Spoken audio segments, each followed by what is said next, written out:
A sick day for Amos McGee.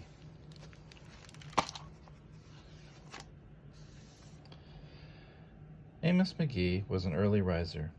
Every morning when the alarm clock clanged, he swung his legs out of bed and swapped his pajamas for a fresh pressed uniform. He would wind his watch and set a pot of water to boil, saying to the sugar bowl, "A spoonful for my oatmeal, please, and 2 for my teacup." Belly full and ready for the workday, he'd amble to the door. Every day, Amos waited for the number 5 bus. "Next stop, City Zoo," the bus driver would call. 6 a.m., right on time, he'd reply. Amos had a lot to do at the zoo, but he always made time to visit his good friends. He would play chess with the elephant, who thought and thought before making a move. Run races with the tortoise, who never ever lost.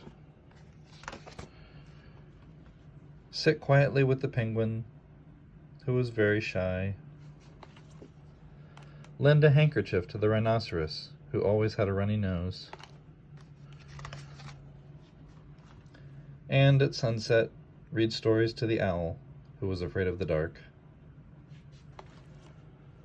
One day, Amos awoke with the sniffles and the sneezes and the chills. He swung his achy legs out of bed, curled them back again, and said, "Ugh, I don't think I'll be going to work today." Meanwhile, at the zoo, the animals waited for their friend.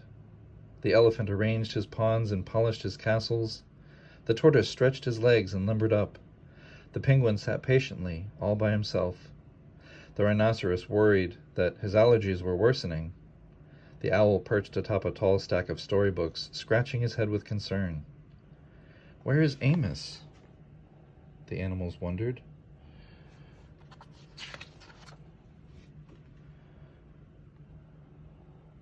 Later that day,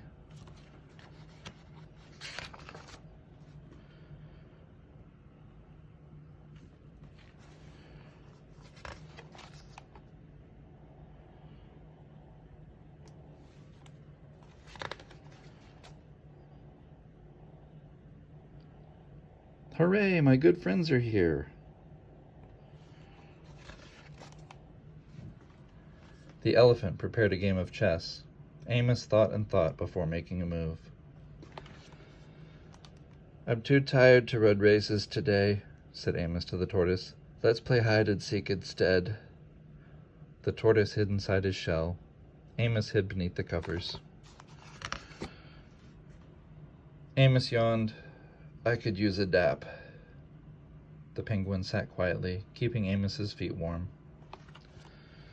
Achoo! Amos awoke with a sneeze. The rhinoceros was ready with a handkerchief.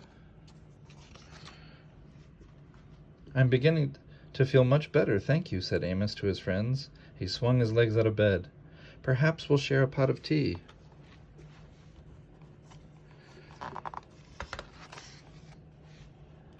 Amos wound his alarm clock. "It's getting late," he said. "After all, we have a morning bus to catch."